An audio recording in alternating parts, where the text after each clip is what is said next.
فلا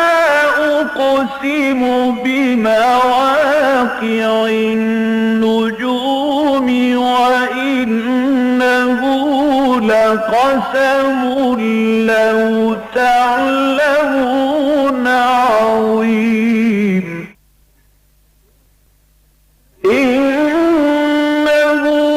لقرآن كريم في كتاب مكنون لا يمسه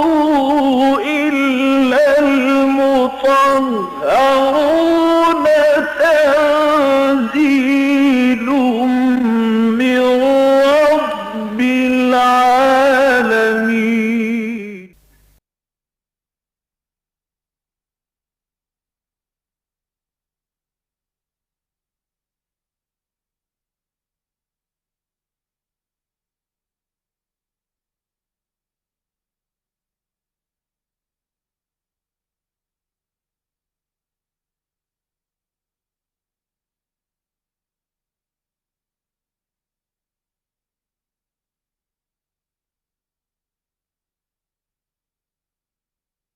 نحمده ونصلي على رسوله الكريم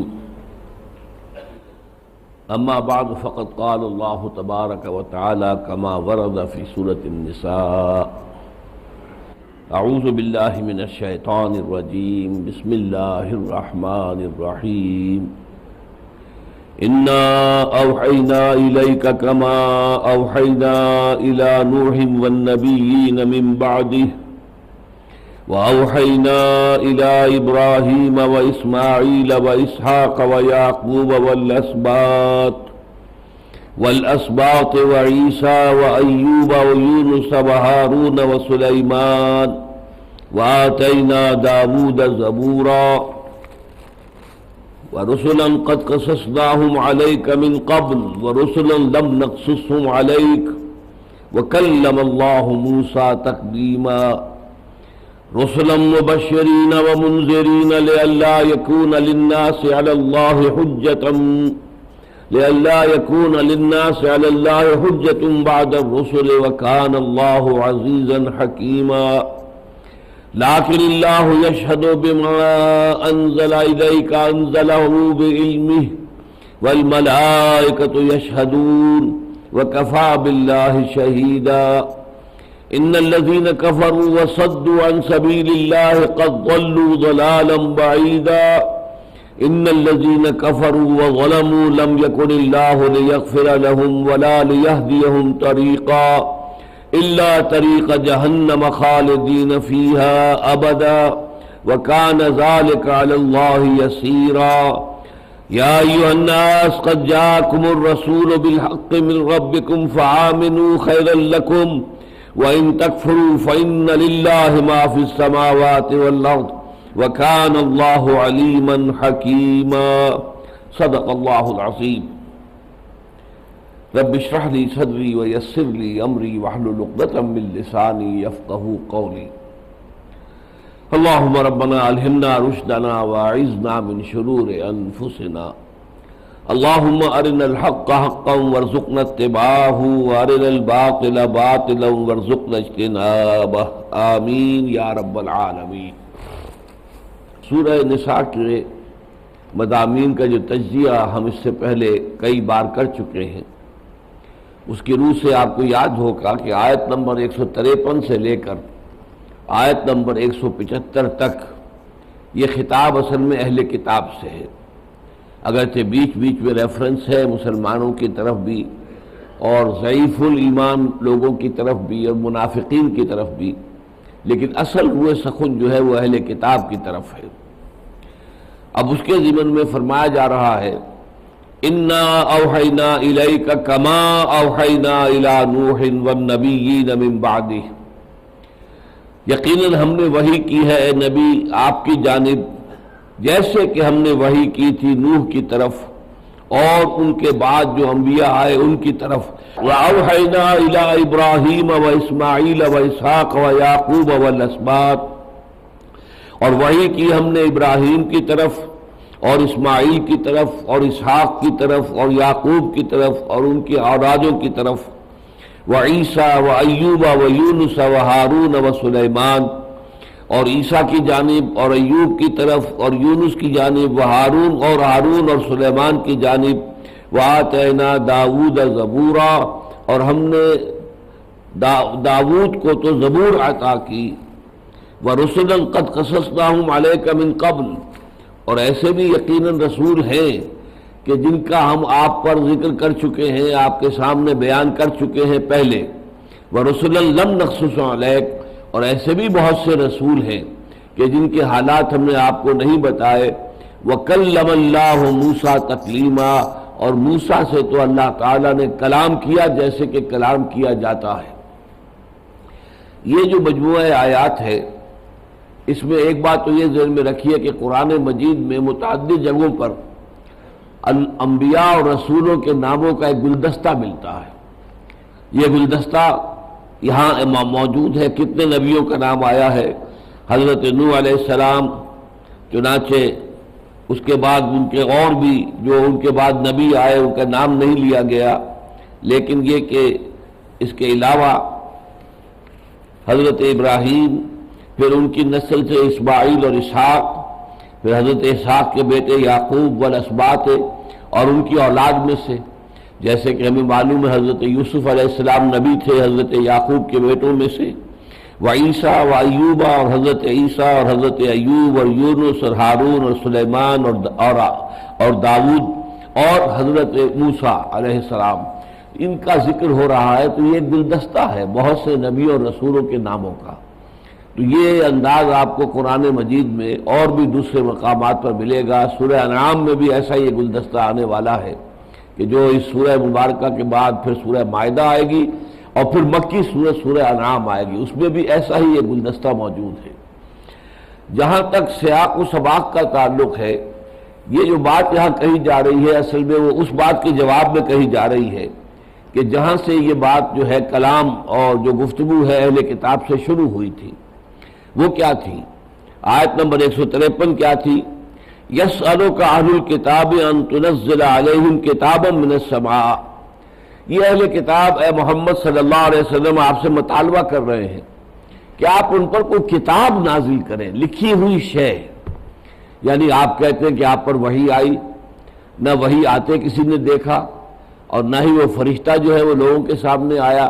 اس اعتبار سے ہم کیسے یقین کر لیں کہ آپ پر وحی آ رہی ہے؟ ہمیں تو معلوم ہے حضرت موسیٰ علیہ السلام کے ہم ماننے والے ہیں، ان کو تو اللہ تعالیٰ نے احکام عشرہ جو ہیں وہ پتھر کی تختیوں پر کندہ کر کے دے دیے تھے۔ تو ہم چاہتے ہیں کہ اسی طریقے سے اگر آپ واقعی اللہ کے رسول ہیں تو اسی طرح کوئی لکھی ہوئی کتاب اتارے، اور اللہ تعالیٰ کی جانب سے آپ پر کوئی ایسی لکھی ہوئی کتاب اتاری جائے تو ہم آپ کو رسول مان لیں گے۔ اب اس کے ضمن میں اس سے پہلے اور بہت سی باتیں ہو گئی۔ اب جو کہا جا رہا ہے وہ کیا ہے کہ دیکھو حضرت موسیٰ علیہ السلام کا معاملہ تو خاص تھا، اور ان کی تخصیص کا ایک پہلو اور بھی ہے جو کسی اور نبی کے ساتھ نہیں ہوا۔ جیسے کہ یہ لکھی ہوئی تختیاں صرف حضرت موسیٰ کو دی گئی، ایسے ہی براہ راست اللہ نے کلام کیا ہے تو صرف موسیٰ سے کیا۔ یہ دو جو ہے خصائص ہیں، خصوصیات ہیں حضرت موسیٰ علیہ السلام کی، لیکن ان کے علاوہ کتنے نبی ہیں؟ آخر ان کے بارے میں سوچو۔ تم حضرت نوح کو مانتے ہو، کیا انہیں کوئی لکھی ہوئی کتاب دی گئی تھی؟ ان کے بعد کے انبیاء، کیا انہیں کوئی لکھی ہوئی کتابیں دی گئی تھی؟ پھر ابراہیم تمہارے جد امجد، پھر ان کے بیٹے اسماعیل اور اسحاق، اور پھر ان کے بیٹے اسحاق کے حضرت یعقوب، پھر ان کی اولاد میں سے جو نبی ہوئے، ان میں سے کس کو لکھی ہوئی کتاب دی گئی؟ تو اصل میں ان کی اس بات کی تردید کی جا رہی ہے کہ اے نبی ہم نے وحی کی ہے آپ کے جانب جیسے کہ وحی کی تھی الی نوح کی طرف۔ وہ وحی جو ہے فرشتے کے ذریعے سے آتی تھی، اور فرشتے کے ذریعے سے اللہ تعالیٰ اپنا کلام بھیجتا تھا، اور اسی طریقے سے حضرت نوح پر بھیجا گیا۔ حضرت نوح کی اولاد میں سے اور جو نبی آئے، اور اس میں اگرچہ یہاں ذکر نہیں ہے کہ حضرت نوح علیہ السلام کی ایک اولاد کی ایک شاخ جو ہے سیمیٹکس جو کہلاتے ہیں، ان میں حضرت ہود اور حضرت صالح علیہ السلام کا ذکر یہاں اس لیے نہیں کیا گیا کہ اہل کتاب نے انہیں کبھی اہمیت نہیں دی، اور وہ تو اصل میں حضرت نوح سے اسی نسل کو سمجھتے ہیں کہ جن میں حضرت ابراہیم علیہ السلام آئے ہیں۔ حضرت ابراہیم علیہ السلام سے چونکہ آگے معاملہ چلا کہ ان کے بیٹے اسحاق، حضرت اسماعیل کو بھی وہ کوئی اہمیت دینے کو تیار نہیں، یعنی جزیرہ نما عرب کی طرف جو رسول بھیجے گئے ان سے انہیں کوئی دلچسپی نہیں تھی۔ حضرت ہود علیہ السلام بھی آپ کو معلوم ہے کہ جو جزیرہ نما عرب کا جنوبی حصہ ہے، جو اس وقت یوں سمجھیے کہ بدترین قسم کا ریگستان ہے دنیا کے ریگستانوں میں، جہاں مٹی کے اوپر، ریت کے اوپر کوئی شے ٹھہر نہیں سکتی، وہ دھستی چلی جاتی ہے۔ یہ احقاف کا علاقہ تھا، کسی زمانے میں نہایت سرسبز و شاداب تھا، بڑی زبردست تہذیب تھی۔ نمرود یہاں کے بادشاہ جو تھے ان کا اپنا ایک لقب تھا، اس اعتبار سے وہ تہذیب جب ختم ہوئی ہے تو اس کے بعد پھر ایک نئی تہذیب ابھری ہے، اور وہ تھی جزیرہ نما عرب کے شمال مغرب کے اندر کونے کے اندر قوم سمود، جن کی طرف حضرت صالح بھیجے گئے۔ ان سے ان اہل کتاب کو، یہودیوں کو کوئی دلچسپی نہیں تھی۔ اسی طرح حضرت ابراہیم کے ایک بیٹے اور بڑے بیٹے حضرت اسماعیل، کہ جن کو حجاز میں آباد کیا حضرت ابراہیم نے، مکے کے پاس، مکے میں بلکہ کہنا چاہیے، بیت اللہ کے پاس، تو ان سے بھی انہیں کوئی دلچسپی نہیں۔ ذکر البتہ مل جاتا ہے ان کا اسماعیل کے بارے میں، لیکن یہ کہ ان کو اصل دلچسپی اسماعیل سے نہیں بلکہ حضرت اسحاق سے تھی، کیونکہ حضرت اسحاق کے بیٹے حضرت یعقوب ہیں۔ حضرت یعقوب کے بھی 12 بیٹوں سے بنی اسرائیل کے یہ 12 خاندان، 12 قبیلے چلے ہیں، تو انہیں چونکہ اصل میں اپنی اینسیسٹری جو تھی، اپنے جو آباء و اجداد تھے ان سے دلچسپی تھی، لہذا یہاں حضرت ہود کا، حضرت صالح کا ذکر نہیں ہے۔ اے نبی، ہم نے وحی کی آپ کی جانب جیسے کہ وحی کی تھی نوح کی طرف، اور وہ نبی کے جو ان کے بعد آئے۔ اب نبی جو ان کے بعد آئے وہ اور بھی بہت سے ہوں گے، لیکن ہو سکتا ہے کہ یہاں پر ذکر حضرت ہود علیہ السلام کا اور حضرت صالح علیہ السلام کا ہو رہا ہو، اگرچہ وہ صرف نبی نہیں تھے، وہ رسول تھے۔ اور یہ کہ ہم نے وحی کی ابراہیم کی طرف اور اسماعیل کی طرف اور اسحاق کی طرف اور یعقوب کی طرف، اور یہ کہ ان کی اولاد کی طرف اور عیسیٰ کی طرف اور ایوب کی طرف اور یونس کی طرف اور ہارون کی طرف اور سلیمان کی طرف۔ ان سب کی جو وحی کا انداز ہے وہ یہ نہیں ہے کہ کوئی کتاب جو ہے لکھی ہوئی ان پر نازل کی گئی ہو، بلکہ وحی فرشتے کے ذریعے سے آئی اور انہوں نے لوگوں کو سنائی، اور اس کا ریکارڈ کتابوں کی شکل میں یا صحیفوں کی شکل میں محفوظ کر دیا گیا۔ تو یہ انداز رہا ہے۔ لہذا اگر حضرت موسیٰ کے ساتھ ایک خاص معاملہ ہوا ہے تو اسے دلیل نہیں بنایا جا سکتا کہ اے محمد صلی اللہ علیہ وسلم، اگر آپ بھی اسی طرح کا معجزہ نہ دکھائیں، اگر آپ پر بھی ایک لکھی ہوئی کتاب نازل نہ ہو تو ہم آپ کو ماننے کو تیار نہیں۔ اس کے بعد فرمایا آتینا داؤد زبورا، اور زبور ہم نے عطا کی داؤد کو علیہ السلام۔ اصل میں زبور کا خاص طور پر ذکر اس لیے کیا گیا کہ جتنے بھی اور دوسرے بنی اسرائیل کے جو انبیاء تھے ان کو تو صحیفے دیے گئے، لیکن کتاب باضابطہ جو ہے حضرت موسیٰ علیہ السلام کو تورات دی گئی، اور ان کے بعد جو کتاب ہے وہ زبور ہے۔ اگرچہ زبور جو ہے اس میں بھی شریعت نہیں ہے، اس معنی میں وہ کتاب نہیں ہے، بلکہ زبور کے اندر حمد کے ترانے ہیں۔ حمد کے ترانے اللہ تعالیٰ سے مناجات کے لیے، وہاں پر جو بھی گفتگو حضرت داؤد علیہ السلام، اور چونکہ انہیں اللہ تعالیٰ نے بہت اچھی آواز دی تھی، لحن داؤدی مشہور ہے، لہذا وہ حمد کے ان ترانوں کو اپنی اس آواز، حسین آواز کے ساتھ جب الاپتے تھے تو قرآن مجید میں دوسرے مقامات پہ آیا ہے کہ پہاڑ بھی وجد میں آ جاتے تھے اور فرشتے بھی ان کے ساتھ آواز ملا کر اللہ تعالیٰ کی حمد کرتے تھے۔ تو یہ خاص معاملہ حضرت داؤد علیہ السلام کے ساتھ ہوا ہے، یعنی یہ کہ اللہ تعالیٰ نے بہت سے انبیاء کے ساتھ کچھ خصائص رکھے ہیں۔ حضرت داؤد کو ایک کتاب دی کہ جو حمد کے ترانوں پر مشتمل ہے، لیکن ظاہر بات ہے کہ وہ بھی لکھی ہوئی نازل نہیں ہوئی تھی، وہ بھی اسی طریقے سے وحی کی گئی تھی جیسے کہ اور بقیہ انبیاء پر وحی کی گئی ہے۔ اس کے بعد فرمایا کہ بہت سے رسول ایسے ہیں کہ جن کا ہم نے آپ کے سامنے ذکر کیا ہے، کیونکہ سورہ نساء جو ہے یہ تو ہے مدنی صورت، مکی صورتوں میں بہت سے رسولوں کا ذکر ہے، ہم پہلے ہی ذکر کر چکے ہیں۔ وَرُسُلًا قَدْ قَصَصْنَاهُمْ عَلَيْكَ مِنْ قَبْلُ، ہم اس سے پہلے ہی آپ کے سامنے یا آپ پر ان کے حالات بیان کر چکے ہیں۔ بہت سے رسول ایسے ہیں وَرُسُلًا لَمْ نَقْصُصْهُمْ عَلَيْكَ، اب یہ بہت اہم ٹکڑا ہے، اور ایسے بھی بہت سے رسول گزرے ہیں یا ایسے بھی بہت سے رسول ہم نے مبعوث کیے جن کے حالات آپ کو نہیں بتائے گئے۔ جیسا کہ میں نے بارہا عرض کیا ہے کہ ظاہر بات ہے کہ قرآن مجید کہتا ہے وَلِكُلِّ قَوْمٍ ہاد، ہر قوم کے لیے ہم نے کوئی ہادی بھیجا، وَإِن مِّن قَرْيَةٍ إِلَّا خَلَا فِيهَا نَذِيرٌ، اور کوئی بستی ایسی نہیں ہے قابل ذکر کہ جس میں کوئی خبردار کرنے والا نہ آیا ہو۔ تو قرآن مجید میں صرف سامی النسل جو انبیاء ہیں ان کا ذکر ہے، باقی حضرت نوح علیہ السلام کے دو بیٹے اور حام اور یافس، ان کی طرف کون رسول بھیجے گئے، کون نبی بھیجے گئے، ان کا ذکر قرآن نہیں کرتا، اس لیے کہ اگر ان کا ذکر کیا جاتا تو پہلے انہیں تاریخ پڑھائی جاتی، جغرافیہ پڑھایا جاتا کہ کون سے ملک میں کون سے رسول بھیجے گئے۔ ہو سکتا ہے کہ چین میں کنفیوشس جو حکیم ہے، بہت بڑا دانا انسان، ہو سکتا ہے وہ اللہ کے نبی ہو، اللہ کے رسول ہو۔ بھارت کے اندر، ہندوستان کی سرزمین میں جو کہ تمدن اور تہذیب کا بہت بڑا گہوارہ رہا ہے، ہو سکتا ہے کہ کرشن جی مہاراج جو ہیں وہ اللہ کے نبی ہوں اور کافی اس کے قرائن ہیں۔ اس لیے گیتا میں جس طریقے سے ذکر ہے جنت کا اور دوزخ کا، اور جس طریقے سے اس میں جہاد پر ابھارا گیا ہے، وہ تو خالص وہ مضامین ہے کہ جو قرآن مجید سے مشابہت رکھتے ہیں، بہت گہری مماثلت ہے۔ اسی طرح ہو سکتا ہے، اور اس کے یہ قرائن جو ہے بہت قوی ہے، کہ گوتم بدھ بھی اللہ کے نبی اور رسول ہوں۔ تو اس طریقے سے بہت سے رسول ہو سکتے ہیں۔ میرے اپنے گمان میں سقراط بھی اللہ کا نبی تھا، اور اسی لیے اسے زہر کا پیالہ پینا پڑا کہ جو تعلیمات وہ دے رہا تھا وہ وہاں کے اس وقت کے معاشرے کے لیے قابل قبول نہیں تھی۔ ظاہر بات ہے وہ بت پرست معاشرہ تھا، اور یقیناً سقراط نے خدائے واحد کی عبادت کی اور بندگی کی دعوت دی ہوگی جو کہ ناقابل برداشت تھی۔ تو ان سے کہا گیا، عدالت جو تھی سرکاری عدالت، کہ جو کچھ تم مانتے ہو اپنی جگہ پر مانتے رہو، ہم تمہیں کچھ نہیں کہیں گے، لیکن اگر تبلیغ کرو گے تو ہمارے نوجوانوں کو گمراہ کر رہے ہو،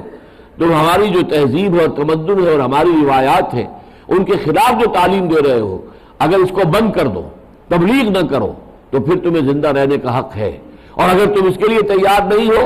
تو پھر یہ زہر کا پیالہ رکھا ہوا ہے، ابھی اور اسی وقت اس کو پی لو۔ تو سقراط نے اس کو کہ بجائے اس کے کہ وہ تبلیغ کا سلسلہ بند کرنے کا فیصلہ کرتے، انہوں نے زہر کا پیالہ وہیں عدالت کے اندر کھایا اور پی لیا اور جان دے دی۔ تو اس اعتبار سے رسولم لم نقصص علیک، بہت سے رسولوں کا ذکر ہم نے آپ پر نہیں کیا ہے۔ سقراط اگر نبی تھے یا رسول تھے تو ظاہر بات ہے کہ وہ حام کی نسل میں ہوئے، کنفیوشس اگر رسول تھا تو وہ یافس کی اولاد میں ہوا، اسی طرح رام چندر جی، اور اگر کرشن جی مہاراج، اور اسی طریقے سے گوتم بدھ اگر رسول تھے یا نبی تھے تو یہ پھر حام کی اولاد میں سے ہے۔ تو مختلف جو اور نسلیں چلی حضرت نوح علیہ السلام کی، یقیناً ان میں نبی بھی آئے، یقیناً ان کے اندر رسول بھی آئے۔ حضرت مجدد الفسانی رحمۃ اللہ علیہ کا مکاشفہ ہے یہ کہ انہیں محسوس ہوا روحانی طور پر کشف کے ذریعے سے کہ وہ جو علاقہ ہے، یہ جو بھارت میں جو علاقہ کہلاتا ہے ہریانہ کا اور پنجاب کا ایک حصہ، پنجاب اب جو بھارتی پنجاب ہے، اس میں 30 انبیاء دفن ہیں۔ یہ ان کا مکاشفہ تھا کہ اس علاقے میں 30 انبیاء آئے ہیں، اور چونکہ اس علاقے کے اندر شواہد موجود ہے کہ شاید یہاں پر کوئی بہت بڑا عذاب اللہ کا آیا تو کوئی نہ کوئی رسول آئے ہوں گے، اس لیے کہ اس نوعیت کا عذاب جو ہے وہ صرف نبیوں کی بعثت پر نہیں آیا کرتا، بلکہ اللہ کا رسول کوئی آئے اور قوم ان کو ماننے سے انکار کرے تب وہ عذاب استحصال آتا ہے۔ تو اس علاقے میں جس میں میری پیدائش ہوئی ہے ضلع حصار، تو بڑے بڑے تھیڑ تھے، تھیڑ ہم کہتے تھے ان کو، کہ بڑے ٹیلے، لیکن ٹیلے نہ پتھر کے اور نہ ہی مٹی کے، بلکہ وہ ٹیلے تھے راکھ کے، سیاہ رنگ کی راکھ اور اس کے ٹیلے، اور اس میں کھدائی کرتے تھے تو اس میں سے معلوم ہوتا تھا کہ دبے ہوئے ہیں یہ بہت سی چیزیں جو ہے جس کا تعلق جو ہے تہذیب اور تمدن سے ہے۔ تو یہ آبادیاں آج کل اگروہا نام کی ایک جگہ ہے جو حصار سے کوئی 12 میل ہے مغرب کی طرف، تو وہاں بڑی کھدائی ہو رہی ہے، معلوم ہوتا ہے وہاں ایک بڑی تہذیب تھی کسی زمانے میں۔ اور میں چونکہ چشمدید گواہ ہوں، حصار میں بھی وہ تھیڑ تھے، ہانسی میں تھے، بہت بڑے بڑے تھیڑ تھے، اور اگروہا میں تھے، سرسے میں تھے۔ یہ اصل میں ایک لائن میں ہے، ہارسی، حصار اور اگروہا، پھر فتح آباد اور پھر سرسا، یہ علاقہ ہے ضلع حصار کا، اور یہی بہت بڑی پرانی شاہراہ تھی۔ ملتان جو ہے کسی زمانے میں اس پورے علاقے کا سب سے بڑا مرکزی شہر تھا۔ چنانچہ ایک بہت پرانے سفر نامے میں کسی سیاح نے لکھا ہے شہر لاہور کے بارے میں، شہر لاہور کے از مضافات ملتان است، یعنی شہر لاہور جو ہے ملتان کے مضافات میں سے ہے۔ مضافات کہتے ہیں اسی چیز کو جسے آپ سیٹلائٹ کہتے ہیں آج کل، سیٹلائٹ ٹاؤن۔ منگومری کے اندر اصل منگومری شہر کے ساتھ ہی ایک نیا آبادی بنی، اسے سیٹلائٹ ٹاؤن کہا گیا۔ تو سیٹلائٹ ٹاؤن ہوتے ہیں جو کسی بڑے شہر کے ارد گرد آباد ہو جائیں۔ تو یہ کہا گیا کہ شہر لاہور کے از مضافات ملتان است، مرکزی شہر جو ہے وہ ملتان تھا، اور اس کے بعد مرکزی شہر دہلی آتا تھا۔ تو ملتان سے جو دہلی کی شاہراہ ہے وہ انہی علاقوں سے ہو کر گزرتی تھی۔ آج بھی جو ہمارا جو ملتان سے چلتا ہے تو وہاری اور میلسی وغیرہ ہوتے ہوئے، عارف والا پاک پٹن ہوتے ہوئے، پھر وہ دریائے ستلج کو سے نیچے وہ گزر کر پھر فاضل کا، اور پھر اس کے بعد ضلع حصار سے گزرتی تھی۔ اس میں ڈبوالی ایک شہر آتا تھا، پھر سرسا بہت اہم شہر تھا، اس کے بعد فتح آباد تھا، اگروہا تھا، پھر حصار، پھر ہانسی۔ تو یہ علاقے وہ ہیں کہ جس میں کبھی کوئی بڑی زبردست تہذیب تھی، اور جب اس کے اوپر وہ عذاب آیا جو پومپیائی پر آیا ہے، وہ عذاب کے جس میں اوپر سے آگ اور راکھ کی بارش ہوئی، اور پومپیائی شہر جو ہے وہ اس کے نیچے دب گیا، اسی طریقے سے یہاں پر بھی وہ شہر جو ہے وہ دب گئے۔ اب ان کی کھدائیاں ہو رہی ہیں تو نکل رہا ہے، جیسے کہ ہڑپے کی کھدائی ہوئی تو معلوم ہوتا ہے یہاں تو کبھی بڑی تہذیب تھی۔ موہنجو داڑو کی وہ اگر وہ کھدائی ہو رہی ہے تو معلوم ہوا وہاں تہذیب تھی۔ تو اسی طریقے سے بہت سے انبیاء اور رسول وہ ہیں جو دنیا میں آئے ہیں جن کا کہ قرآن مجید میں ذکر نہیں ہے۔ قرآن مجید میں صرف سامع النسل لوگوں کا ذکر ہے، اور ان میں سے بھی صرف وہ لوگ، شام کی نسل بھی اور زیادہ پھیلی ہوگی، لیکن جو عرب میں آئے۔ عرب سے مراد کیا ہے؟ ایک تو جزیرہ نما عرب ہے کہ نیچے بحر عرب ہے، داہنی طرف مشرق میں اس کے خلیج فارس ہے یا خلیج عربی ہے، اور بائیں طرف بحر قلزم ہے، ریڈ سی ہے۔ یہ ریڈ سی وغیرہ جا کر اس طرح سے بہت قریب آ جاتے ہیں، اور نیچے وہ پھیلتا ہے جزیرہ نما، چنانچہ جنوبی حصہ جو ہے سب سے چوڑا ہے۔ اچھا، اس جزیرہ نما کے اوپر ایک طرف تو ملک عراق ہے اور دوسری طرف شام ہے۔ یہ شام کے بہت سے حصے اب ہو گئے ہیں، اب ایک شام جو ہے وہ بھی اس کا حصہ ہے، اردن بھی اسی کا حصہ ہے، اسی طریقے سے لبنان بھی اسی کا حصہ ہے، فلسطین اور یہ اسرائیل اس وقت جو ہے وہ بھی اسی کا حصہ ہے۔ تو اس پہلو سے یہ پورا شام، ان کو کہتے تھے عراق عرب، شام عرب، یہ دونوں عرب ممالک تھے، عراق عرب، شام عرب، اور نیچے الجزیرہ، جزیرہ نما عرب۔ تو اس علاقے میں جو نبی آئے ہیں صرف ان کا ذکر قرآن مجید میں ہے، اس لیے کہ جو قوم قرآن مجید کی اولین مخاطب تھی وہ اسی علاقے میں رہتی تھی، اور اپنے ارد گرد کے حالات سے وہ واقف تھے۔ ان کے ہاں روایات چلی آ رہی تھی سینہ بسینہ، کہ جس سے معلوم ہوتا تھا کہ حضرت ہود سے وہ واقف تھے، حضرت صالح سے واقف تھے، ان کی بستیوں پر سے وہ گزرتے رہتے تھے، ان کے قافلے جب شام جاتے تھے تو یہ ہجر کے علاقے سے، یا یہ جو علاقہ ہے شمال مغربی کونا جو ہے جزیرہ نما عرب کا، اس کے اندر جو ہے اب بھی وہ چٹانیں بڑی بڑی، اور ان کے اندر انہوں نے کھود کر محل بنائے ہوئے تھے، بڑے بڑے ہال، اور پھر سائڈ میں اور چھوٹے کمرے۔ میں خود بھی ان کو دیکھ کر آیا ہوں اللہ کے فضل سے، میرے ساتھ میری اہلیہ بھی تھی، ہم نے جا کر دیکھا ہے وہاں پر ان چٹانوں کے اندر، اور کس صفائی سے، کس خوبصورتی سے تراشے گئے ہیں۔ کہیں پر یہ اندازہ نہیں ہوتا کہ ان کے پاس وہ آلات نہیں تھے کہ جس سے وہ صحیح پیمائش بھی کر سکیں، صحیح زاویے قائم رکھ سکیں۔ معلوم ہوتا ہے وہ بھی ایک بڑی زبردست تہذیب تھی۔ تو اس طریقے سے جو لوگ جزیرہ نما عرب میں آئے، اسی طریقے سے قوم شعیب جو ہے وہ ذرا قوم سمود سے شمال میں آباد تھی، اس سے ذرا اوپر جائیں تو پھر شام کا وہ علاقہ فلسطین کا آ جاتا ہے۔ حضرت ابراہیم یہاں آئے،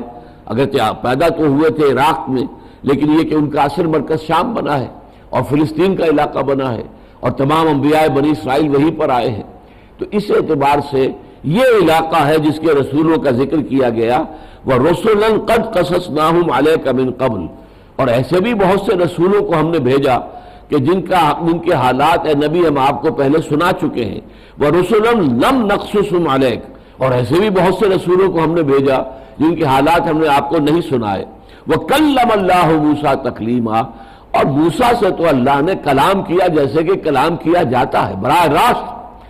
صرف یہ کہ اوٹ تھی، براہ راست اللہ سامنے نہیں آیا ہے، بلکہ یہ کہ حضرت موسیٰ علیہ السلام میں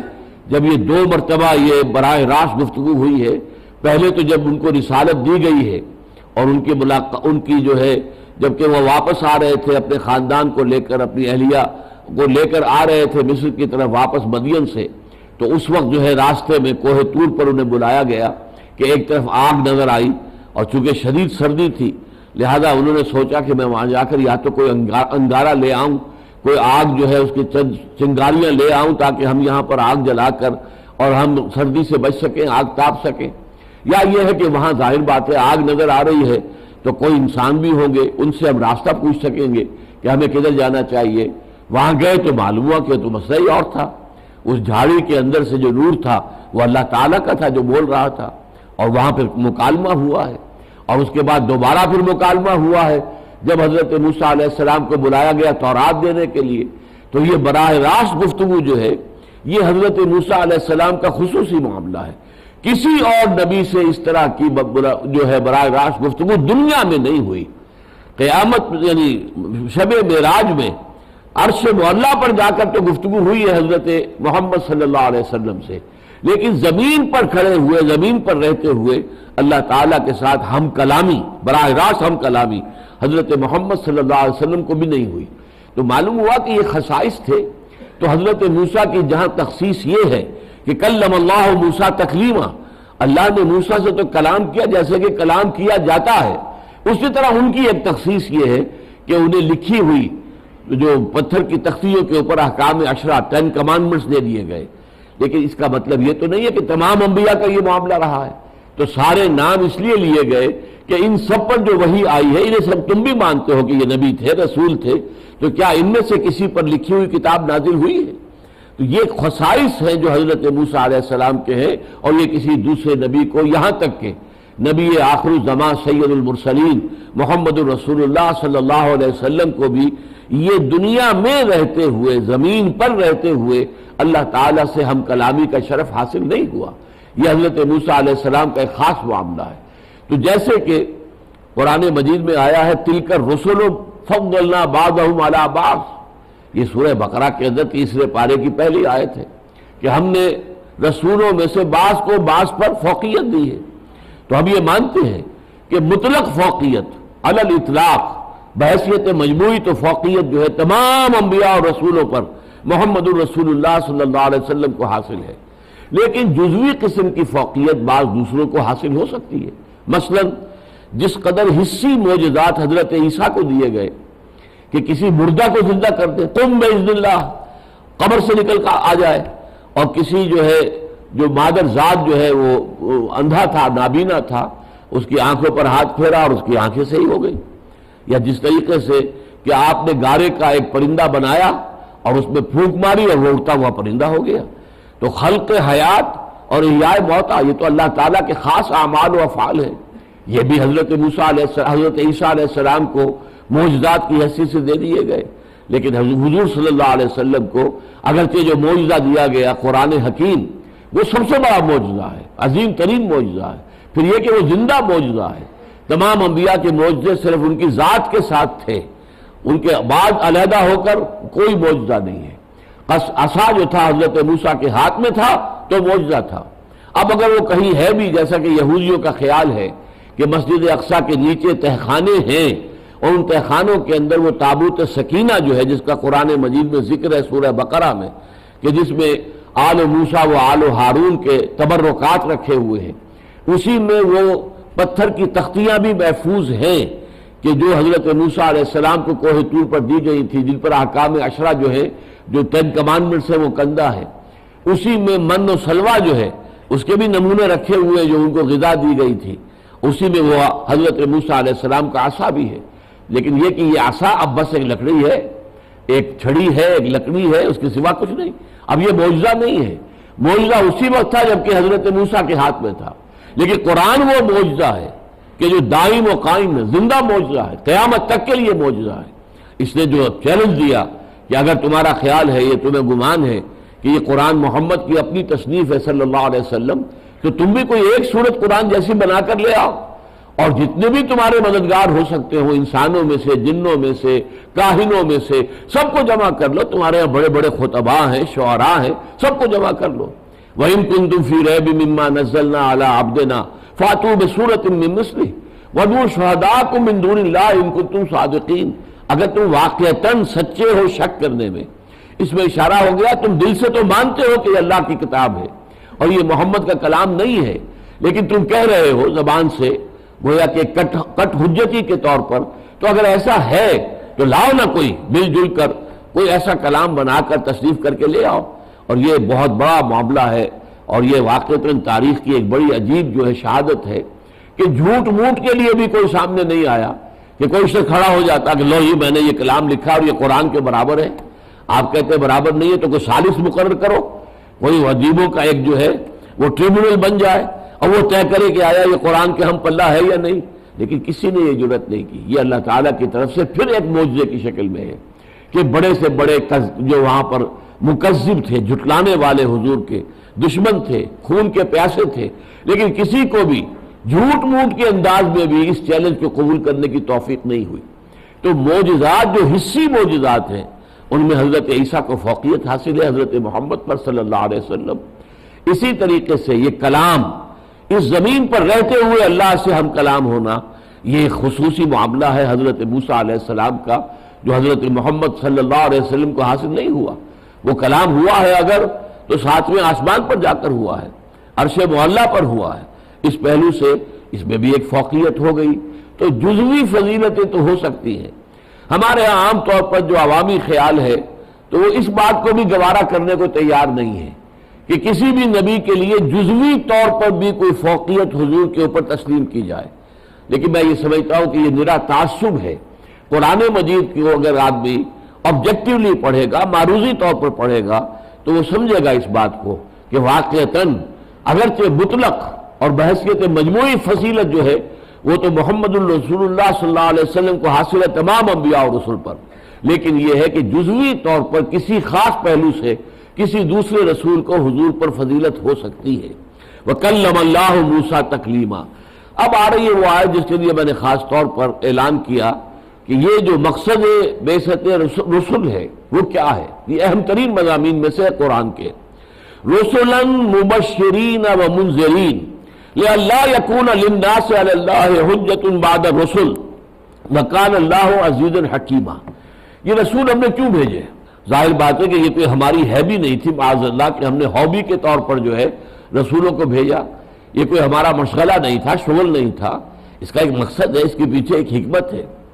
رسولاً ہم نے بھیجا اپنے رسولوں کو مبشرین بشارت دینے والے بنا کر، ومنذرین اور خبردار کرنے والے بنا کر کہ جو راستہ سیدھا اختیار کریں گے، جو اللہ کی آیات جو ہم پر نازل ہوئی ہیں ان کی تصدیق کریں گے، ان پر ایمان لائیں گے، ان پر عمل کریں گے، انہیں زندگی میں اپنا امام بنائیں گے، ان کے لیے بشارتیں ہیں،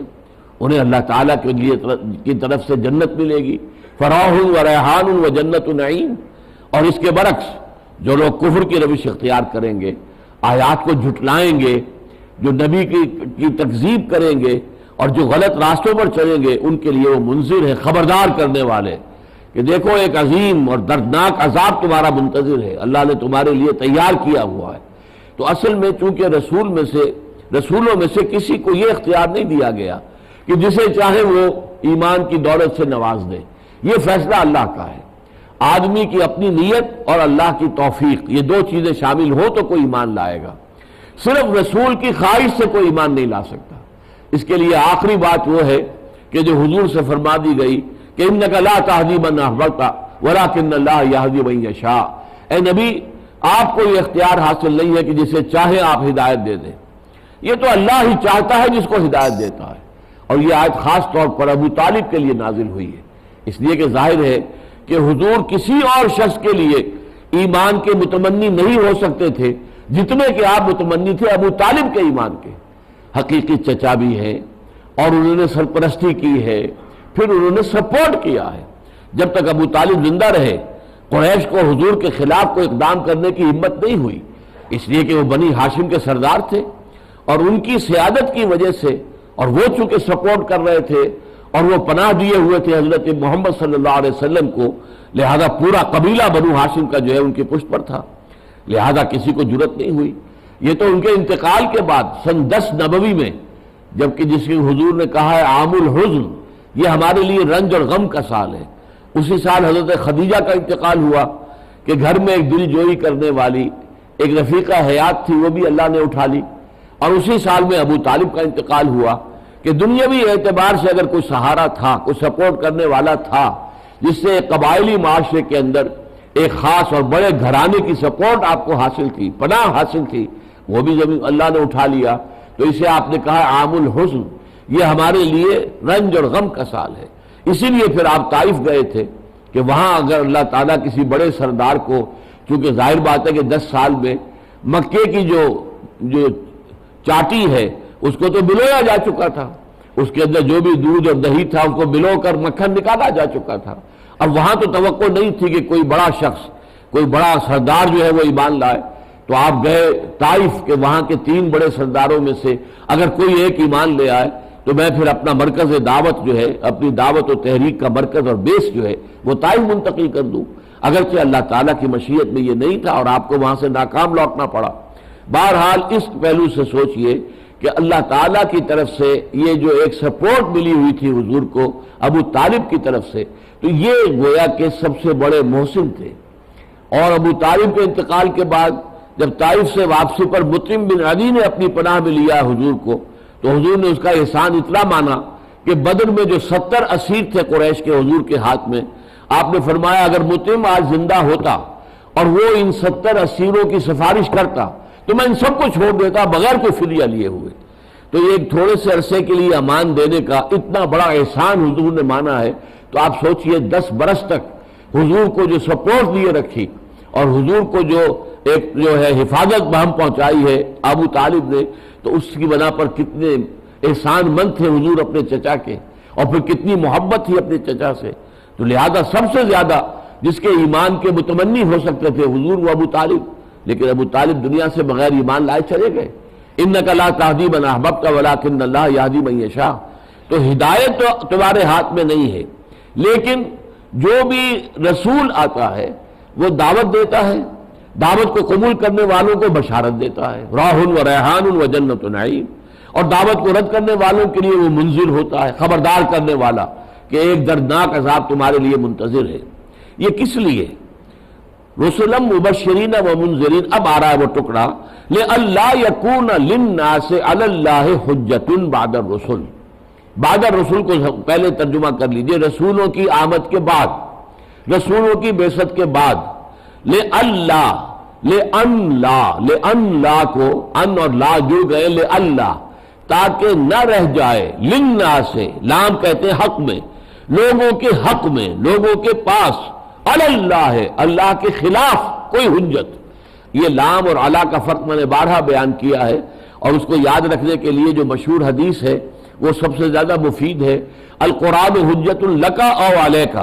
یہ قرآن یا تمہارے حق میں دلیل ہے یا تمہارے خلاف دلیل ہے۔ تو حق میں ہونے کے لیے لام اور خلاف ہونے کے لیے علا۔ گواہی بھی ہوتی ہے تو اسی طریقے سے کسی مقدمے میں آپ گواہ کے طور پر پیش ہو رہے ہیں تو کسی فریق کے حق میں گواہی دے رہے ہیں، تو وہ گواہی بھی جو فریق مخالف ہے اس کے خلاف جا رہی ہے۔ تو یہاں للناس سے تاکہ نہ رہ جائے لوگوں کے حق میں، لوگوں کے پاس، علی اللہ اللہ کے خلاف۔ اللہ کے خلاف سے مراد کیا ہے؟ ظاہر بات ہے کہ اللہ کا مخالف کون ہو سکتا ہے؟ اللہ کے محاسبے کے خلاف۔ قیامت کے دن جو اللہ نے محاسبہ کرنا ہے، اس محاسبے کے خلاف کوئی دلیل باقی نہ رہ جائے۔ وہ دلیل کیا ہو سکتی تھی؟ اگر نبی نہ آتے، اللہ کا پیغام نہ آتا، پھر محاسبہ کس بات کا تھا؟ فرض کیجئے کہ قرآن مجید میں، جیسے کہ اب ہمارے جاوید اقبال صاحب نے کہہ دیا ہے کہ کچھ شراب حرام نہیں ہے، اگر قرآن مجید میں حرمت کا حکم نہ آیا ہوتا، اسے نجس نہ قرار دیا ہوتا، اور یہ نہ کہا ہوتا فَهَلْ أَنْتُمْ مُنْتَهُونَ، باز آتے ہو کہ نہیں، فَاجْتَنِبُوا، باز آ جاؤ، اجتناب کرو، اگر یہ الفاظ نہ ہوتے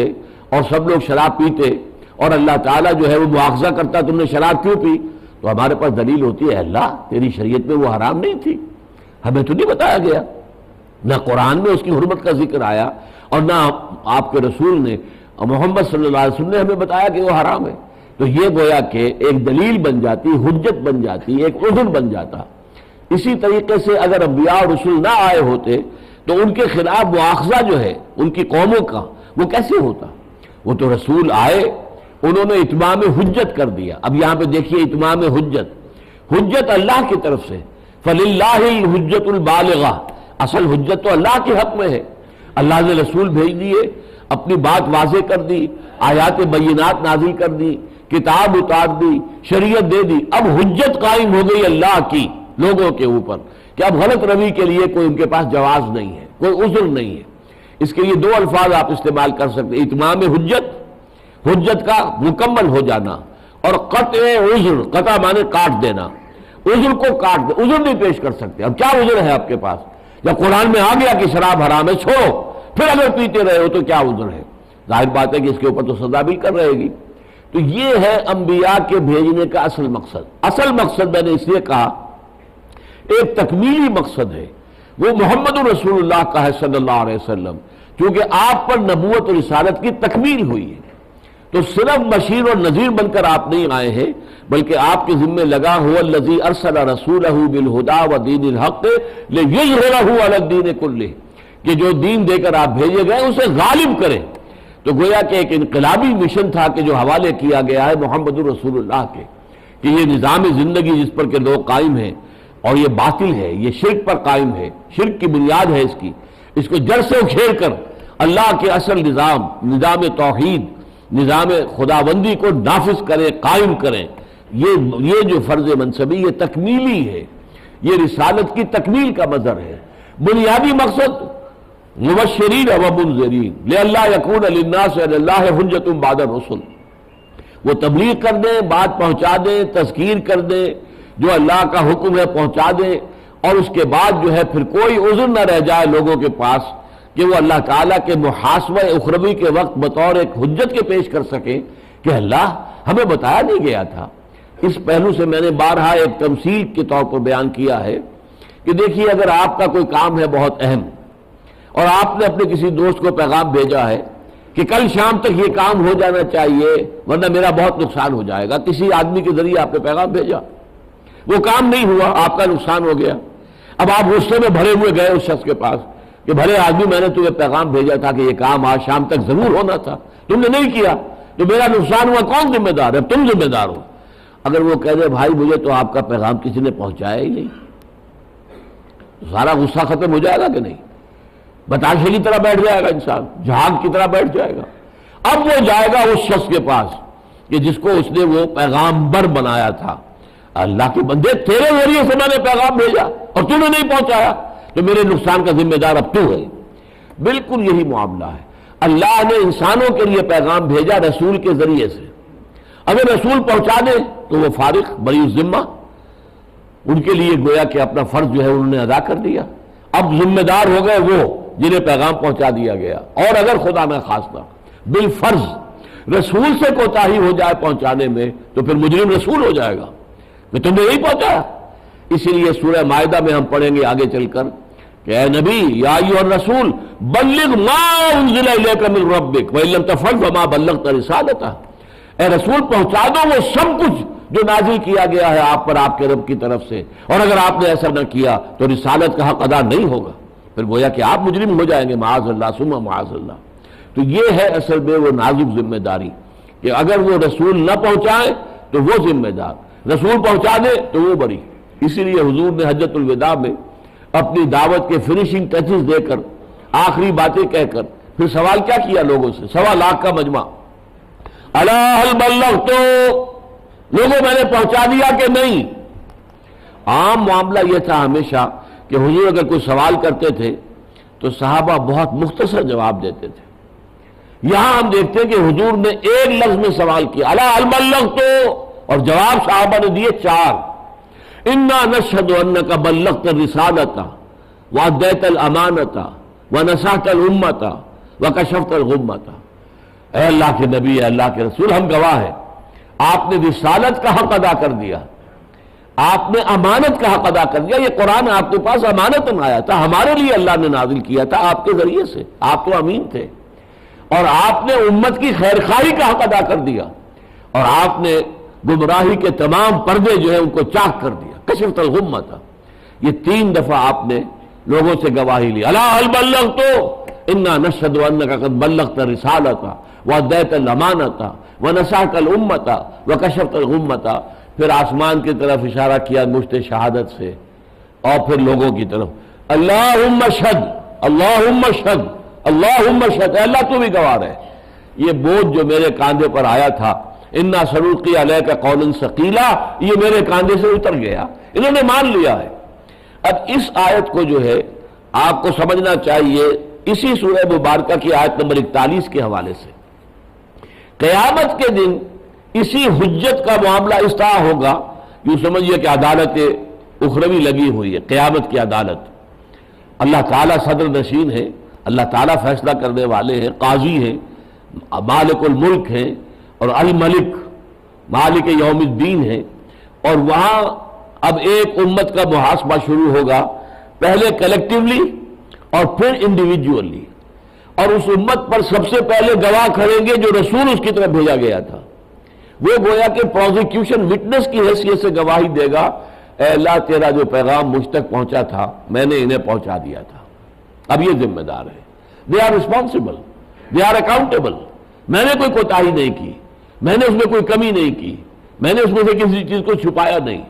اگر تو نے مجھ پر اظہار ناراضگی کیا کبھی میں نے وہ آیت بھی ان کو بتا دی، میں نے اسے چھپایا نہیں،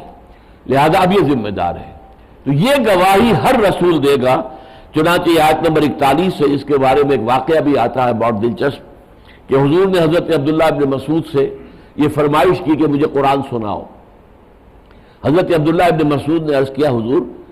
آپ کو سناؤں، آپ پر تو قرآن نازل ہوا ہے؟ فرمایا ہاں، لیکن مجھے دوسروں سے سن کر کچھ اور حظ حاصل ہوتا ہے۔ تو انہوں نے سورہ نساء پڑھنی شروع کی پہلی آیت سے، جب اس 41ویں آیت پر آئے تو حضور نے کہا حسبک حسبک، بس بس کافی ہے، بس بس کافی ہے۔ اب انہوں نے آنکھ اٹھا کر دیکھا، ظاہر بات ہے کہ جب وہ تلاوت کر رہے تھے حضور کی آنکھوں میں آنکھیں ڈال کر تو تلاوت نہیں کر رہے تھے، ادب کے ساتھ نگاہ نیچی کیے ہوئے، حضور کی آنکھوں میں آنکھیں ڈال کر نہیں، لیکن جب حضور نے کہا بس کرو بس کرو، اب دیکھا تو حضور کی آنکھوں سے آنسو بہ رہے تھے۔ وہ آنسو کس بات کے تھے؟ فَكَيْفَ إِذَا جِئْنَا مِن كُلِّ أُمَّةٍ بِشَهِيدٍ، تو کیا ہوگا اس دن جس دن کہ ہم ہر امت پر ایک گواہ کھڑا کریں گے، سرکاری گواہ، یہ سرکاری گواہ، پروزیکیوشن وٹنس، اللہ کی طرف سے یہ رسول آئے تھے تمہاری طرف اور انہوں نے تمہارے خلاف گواہی دی ہے کہ میں نے ان کو سارا پیغام جو ہے، ہمارا پیغام انہوں نے تمہیں پہنچا دیا تھا۔ تو یہ گواہی ہے جو ہر رسول دے گا۔ فَكَيْفَ إِذَا جِئْنَا مِن كُلِّ أُمَّةٍ بِشَهِيدٍ وَجِئْنَا بِكَ عَلَىٰ هَٰؤُلَاءِ شَهِيدًا، اور آپ کو اے محمد ہم لائیں گے ان کے خلاف گواہ بنا کر، یعنی ان سے مراد یہ جو بنو ہاشم ہے، پھر قریش ہیں، پھر تمام بنو اسماعیل ہیں، عرب کے اندر جو بھی لوگ آباد ہیں، وہ چاہے بنی اسماعیل میں سے ہیں یا ان کے تابع ہیں، ان سب کے خلاف آپ گواہی دیں گے۔ جو عربی بولنے والے ہیں، عربی زبان ہے، قرآن عربی ہم نے آپ پر نازل کر دیا، آپ نے ان کو پہنچا دیا، آپ ان کے خلاف گواہی دیں گے، اے اللہ میں نے انہیں پہنچا دیا تھا، میں نے اس میں کوئی کمی نہیں کی۔ فرمایا یومئذ یود الذین کفروا وعصوا الرسول، اس دن پھر وہ لوگ جنہوں نے کفر کیا تھا اور رسول کی معصیت کی تھی، رسول کی نافرمانی کی تھی، لو تسویٰ بہم الارض، وہ یہ چاہیں گے کاش کہ زمین میں ہم دھس جائیں اور زمین ہمارے اوپر برابر کر دی جائے، ہمارا وجود ختم ہو جائے۔ اب ظاہر بات ہے کہ ہم لاجواب ہیں، ہم کیا عذر پیش کر سکتے ہیں، ہمارے پاس کوئی عذر نہیں ہے۔ ہمارے رسول نے کھڑے ہو کر پروزیکیوشن وٹنس کی حیثیت سے ہمارے خلاف گواہی دے دی ہے، اب کوئی چارہ کار ہے نہیں، تو کاش کہ زمین شق ہو جائے، ہم اس میں دھس جائیں اور ہمارے اوپر زمین کو برابر کر دیا جائے۔ یومئذ یود الذین کفروا وعصوا الرسول لو تسویٰ بہم الارض ولا یکتمون اللہ حدیثا، اور اس روز وہ کوئی چیز چھپا نہیں سکیں گے اللہ سے۔ یہ چیز جو قیامت کے دن ہونی ہے وہ اس دنیا میں ہو رہی ہے اس اعتبار سے، رسلا مبشرین ومنذرین لئلا یکون للناس علی اللہ حجۃ بعد الرسل وکان اللہ عزیزا حکیما، اللہ عزیز ہے، زبردست ہے، جیسے چاہے محاسبہ کرے، لیکن حکیم بھی ہے، اس نے اپنے محاسبے کے لیے بنیاد رکھی ہے، وہ رسولوں کو بھیجتا رہا ہے، اتمام حجت کرتا پھر محاسبہ کرتا ہے۔ اور اسی طریقے سے دنیا میں بھی اللہ تعالیٰ نے عذاب قوموں پر بھیجا، عذاب استحصال، بڑا عذاب جس سے وہ قوم نسیہ منسیہ کر دی گئی، وہ رسولوں کو بھیجنے کے بعد کیا ہے، اتمام حجت کے بعد کیا ہے۔ وما كنا معذبین حتی نبعث رسولا، ہم ہرگز عذاب دینے والے نہ تھے جب تک یہ رسول کو بھیج نہ دیں۔ یہ جو میں نے عرض کیا ہریانہ کا جو علاقہ، جو میں نے تذکرہ کیا ہے بڑی تفصیل کے ساتھ، کہ معلوم ہوتا ہے کہ اس علاقے میں کوئی اللہ کے رسول آئے ہیں، اور پھر اس قوم کے اوپر عذاب وہی آیا ہے جو قوم پی آئی شہر کے اوپر آیا تھا، تو یہ علاقہ جو ہے اس کے اوپر اتمام حجت ہوا، اور اتمام حجت کے بعد عذاب آیا۔ تو عذاب کی دو قسمیں ہیں جو سورہ سجدہ میں بیان کیا گیا، وَلَنُذِيقَنَّهُم مِّنَ الْعَذَابِ الْأَدْنَىٰ دُونَ الْعَذَابِ الْأَكْبَرِ لَعَلَّهُمْ يَرْجِعُونَ۔ جب بھی اللہ کے رسول آتے تھے پہلے اللہ چھوٹے چھوٹے عذاب دے کر گویا کہ جھٹکے دیتا تھا قوم کو کہ یہ سوئے ہوئے ہیں، اونگ رہے تو جاگ جائے۔ یہ جھٹکے جو ہے چھوٹے عذاب ہوتے تھے، جیسے ہمارے لیے مشرقی پاکستان کا جھٹکا تھا، چھوٹا عذاب تھا، اس لیے کہ وہ ہم پر اس کے کچھ اثرات ظاہر نہیں ہوئے۔ وہ ہم سے 1000 میل کے فاصلے پر ہوا جو ہوا، ہتھیار ڈالے گئے تو وہاں ڈالے گئے، ہمارے فوجی گرفتار ہوئے تو وہاں ہوئے، پھر وہ تھوڑا تھوڑا کر کے یہاں واپس آ گئے اور اس آبادی میں گم ہو گئے، کسی کو کیا پتا کس نے جو ہے وہ ہتھیار پھینکے تھے۔ بہرحال یہ معاملہ تھا کہ پاکستان ہوش میں آ جائے، پاکستانی جو ہے جاگ جائے، لیکن نہیں جاگے۔ اس کے بعد بھی ہمارا طرز عمل وہی رہا ہے، ہمارے شب و روز میں، ہمارے دن اور رات کے انداز میں کوئی فرق واقع نہیں ہوا۔ تو یہ چھوٹے عذاب پہلے آتے ہیں، اور اگر قوم نہیں جاگتی تو پھر بڑا عذاب آتا ہے۔ وہ عذاب کیا ہے؟ نسیم منسیہ، قوم کو اس طرح سے جڑ کاٹ دی جائے، فقطع دابر القوم الذین ظلموا، پھر ان کی جڑ کاٹ دی گئی، اور ان لوگوں کے لیے پھر آ گیا لا یرا الا مساکنہم، اب ان کے گھر نظر آ رہے ہیں۔ قرطبہ کی مسجد نظر آ رہی ہے جو عربوں نے وہاں بنائی، غرناطہ کا محل نظر آ رہا ہے جو وہاں پر عربوں نے بنایا۔ وہ عرب کہاں ہے؟ وہ مسلمان کہاں؟ کہیں نہیں ہے۔ لہذا لا یرا الا مساکنہم، قوم سمود کے وہ گھر تو موجود ہیں، نظر آ رہے ہیں، جا کے دیکھ لو، جو انہوں نے پہاڑوں کو تراش تراش کر اس کے اندر جو محل بنائے تھے، جا کے دیکھ لو، لیکن وہ قوم کہاں ہے؟ وہ نسیہ منسیہ ہو گئی۔ تو یہ ہے جڑ کاٹ دینے والا عذاب۔ وما كنا معذبین حتی نبعث رسولا، ہم ہرگز نہ تھے عذاب بھیجنے والے، عذاب استیصال، وہ عذاب کے جو عذاب اکبر ہو، جب تک کہ ہم رسول کو نہ بھیج دیں۔ تو رسلا مبشرین ومنذرین لئلا یکون للناس علی اللہ حجۃ بعد الرسل وکان اللہ عزیزا حکیما۔ اللہ زبردست ہے، با اختیار ہے، جیسے چاہے حساب لے، لیکن اس نے حساب کا اپنا ایک ضابطہ مقرر کیا ہے کہ وہ رسولوں کو بھیج کر پہلے اتمام حجت کرتا تھا، اور پھر اس کے بعد دنیا میں بھی عذاب اور آخرت میں بھی عذاب۔ لیکن اللہ یشہد بما انزل الیک انزلہ بعلمہ، اللہ تو اس کا لیکن کس کے خلاف ہو رہا ہے کہ تم کہہ رہے ہو کہ کتاب جو ہے لکھی ہوئی کیوں نہیں نازل ہوئی، لیکن اللہ تو گواہ ہے اس پر کہ جو کچھ ہے نبی آپ پر نازل کیا ہے اللہ نے وہ اپنے علم سے نازل کیا ہے، اپنے علم کے ساتھ نازل کیا ہے۔ یہ علم خداوندی کا خزانہ ہے جو میرے اور آپ کے ہاتھ میں ہے۔ علم ہی والملائکۃ یشہدون، اور تمام فرشتے بھی اس پر گواہ ہیں کہ یہ اللہ کے علم سے یہ کتاب نازل کی گئی ہے۔ وکفیٰ باللہ شہیدا، اور فرشتوں کی گواہی کی تو کوئی خاص ضرورت بھی نہیں ہے، اللہ تعالیٰ ہی کافی ہے گواہی کے لیے۔ ان الذین کفروا وصدوا عن سبیل اللہ، یقیناً وہ لوگ جنہوں نے کفر کیا اور جو روکے رہے یا روکتے رہے اللہ کے راستے سے، صدا یا سدو، یہ